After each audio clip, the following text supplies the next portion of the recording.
The new year is here and you are seeing so many different trends crop up. You are trying to decide what looks good, what doesn't look good, what is going to make the most sense, what is actually wearable, not just for like this season, but season after season and year after year after year. So that is what we are going to be diving into today. So grab your drinky drink and welcome to my channel if you happen to be new here. I'm your sustainable materials bestie, Jordan Blackwell, turned lifestyle content creator behind Little Miss JB Style, and I want to help you not just look good, because baby, of course we're gonna look good, but I want to help you feel good, and knowing which trends are going to work for you and how to make them work for you is going to make you feel so good and help you build that wardrobe that you love. So let's dive right in, and I want to start with the prints and the patterns and the colors because that just seems to be the easiest to kind of sift through and decide yay or nay with your style.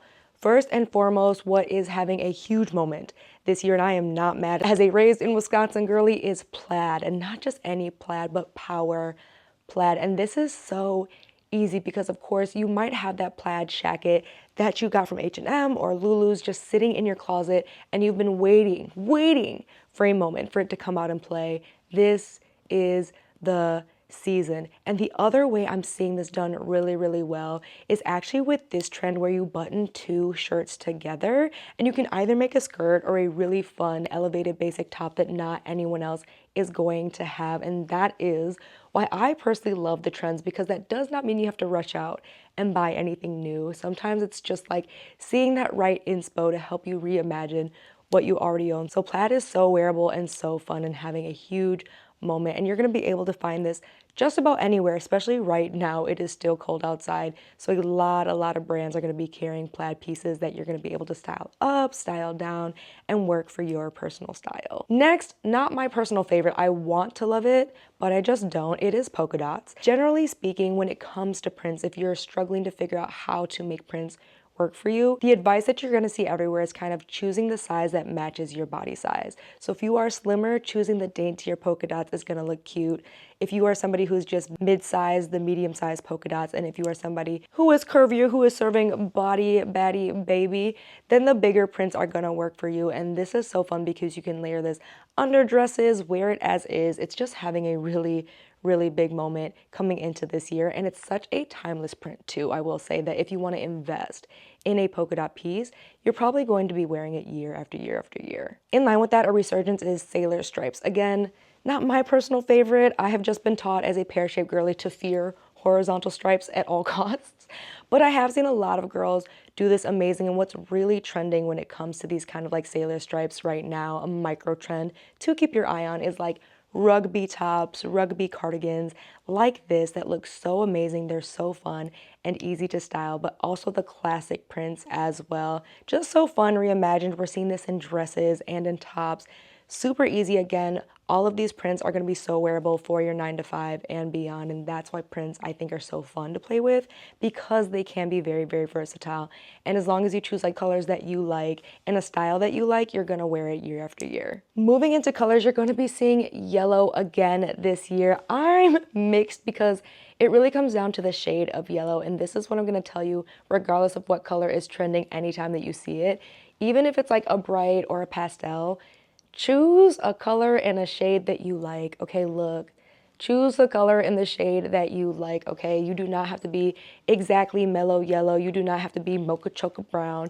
You can choose the shade that makes the most sense for you, and that's a way to still give a nod to the trends while still making it wearable, still making it fun, and something that you're going to be excited to wear, and you're not going to look in your wardrobe like, now what was I thinking buying this yellow cardigan knowing I was never really going to wear this again. Like, that's what we want to avoid. So making sure that you're taking into account your personal preferences when it comes to the trends is so important, to make sure that you're buying intentionally and building a wardrobe that not just looks good, but you're going to want to wear and that you love. And the other color that they announced for Pantone of the year, that mocha chocolate, yeah, that's right, brown. And y'all know I love brown, okay? Like, brown is my unofficial winter color. I really avoid black at all costs because I feel like a lot of people wear black, and brown is just that color I reach for, especially these darker shades of brown.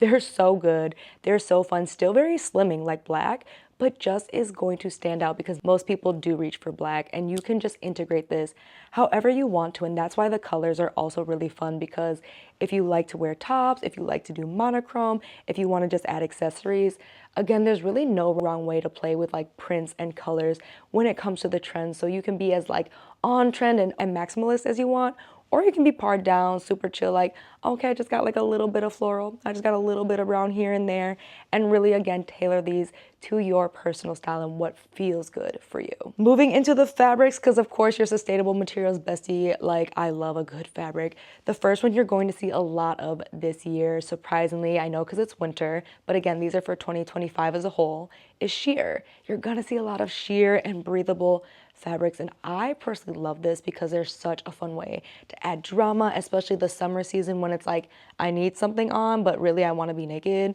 That is me a lot, and especially for resort wear, for your vacations. I love a good sheer, like a good sheer button up.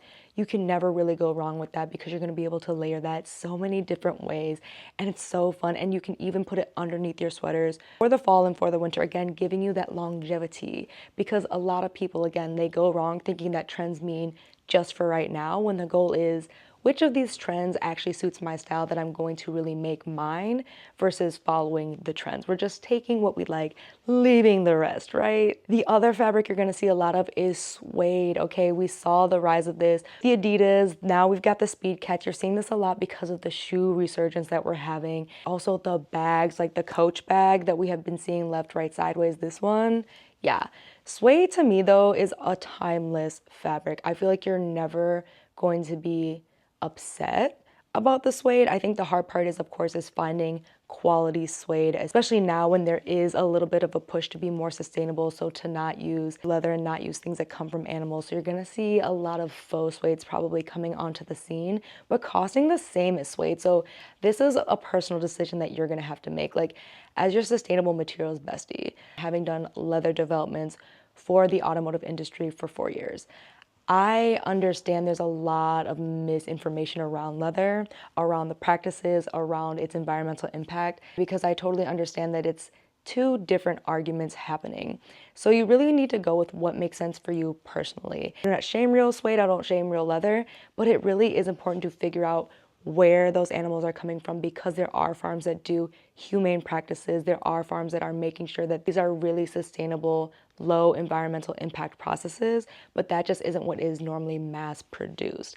So that's the kind of research that you're gonna wanna do if you are trying to figure out quality suede and getting that quality suede, instead of, again, like what I see a lot with leather and like the faux leathers, like the PU is just plastic, and a lot of that wears a lot quicker than like leather. And so that's the trade-off. Like, I'm not paying more for a fake substitute that will not last as long. So that's gonna be something that you'll need to consider when it comes to suede. Getting into pieces that you're gonna be seeing a lot of in 2025, first and foremost, fringe everything. And I do think that this is really wearable regardless of your style, because you can be as playful as you want. We're seeing fringe boots. Fringe jackets have always been around. I kind of always think of like Coachella whenever I see like a fringe denim jacket or a fringe blazer.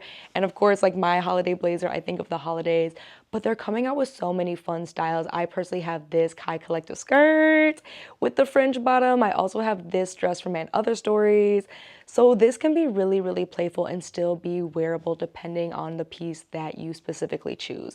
I personally would recommend sweaters or sweater dresses, because that is something you're gonna reach for year after year and isn't gonna feel dated. And I also would say the same for like a good jacket as well. I feel like the right jacket or blazer, you're gonna have a lot of fun. It's gonna be a statement. The pants, that's gonna be very personal.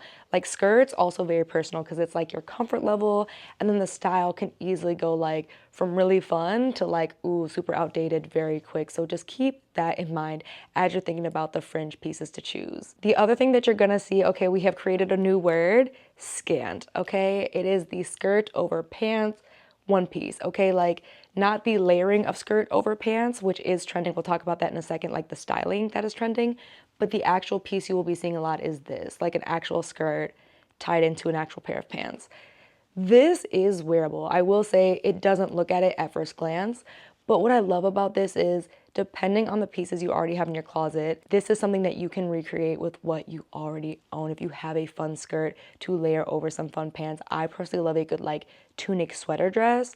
Over pants, you probably see that a lot with your favorite influencers, like that really long sweater with the super high cutouts on the side layered over fun pants. Like that's how I kind of see this being more wearable than the skirt over pants scant situation. But also as someone who is playful, I do love this idea of like just a very easy like t-shirt or tank top, and then I'm gonna put the little skants on, right? Like the pants, the skants, the perts. I just feel like this being so fun and so playful because I love an elevated basic. So I love the idea of, again, like the pants making the statement and then a very easy top so I don't have to do work. So it's minimal effort, but maximum impact. Like those are the looks I really, really love. The other styles you're gonna be seeing a lot, whether it's tops or bottoms, is asymmetric, but a lot of asymmetric cardigans. You're gonna see asymmetric skirts.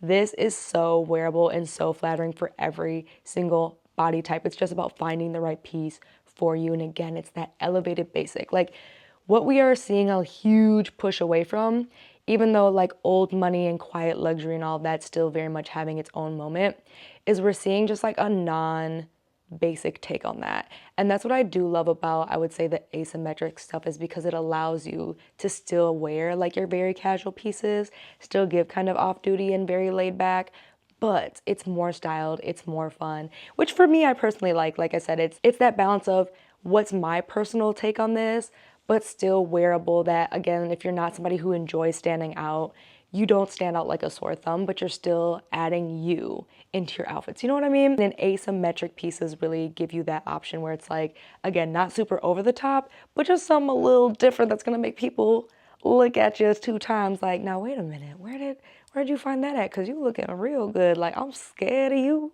The next style, you're gonna see a lot of peep toes. Not my favorite, just from a comfort perspective. I will say when it comes to shoe trends, I just like to know what's out there, but I'm sticking to what's comfortable and functional for JB.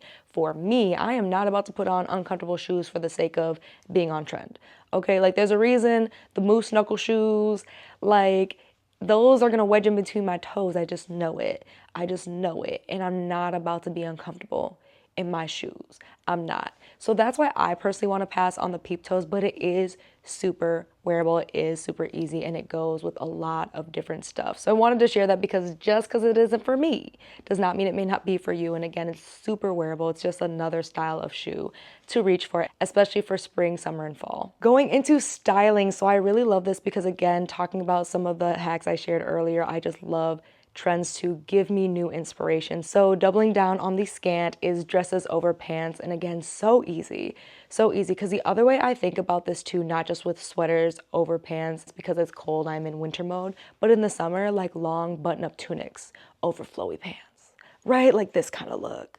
So chic, so elevated, so easy. And again, you can play with that if you are somebody who likes colors.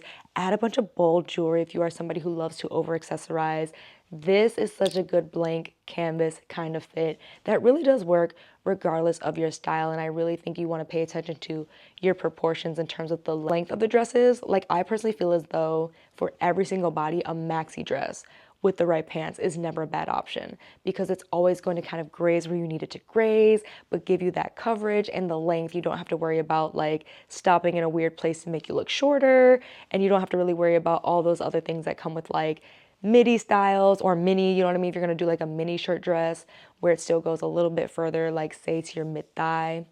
It's just a lot of different proportions you have to think about. So that's why I personally will always gravitate more towards maxi when it comes to layering because it's just so easy. It all stops at the same length and just gives, again, the drama, the impact without all the extra work. The next one I'm excited to play with as somebody who's not typically into these styles, and that is elevated activewear. We are bringing back athleisure, but we want it to be classy athleisure. So the first kind of way we saw this around was like blazers over the matching sets. Remember, like everyone was wearing their workout sets, and then we were throwing on a blazer and some socks and the Sambas, right? Giving maybe like a baseball hat, super chic. But what I'm really loving and who's doing this so well right now is Nike.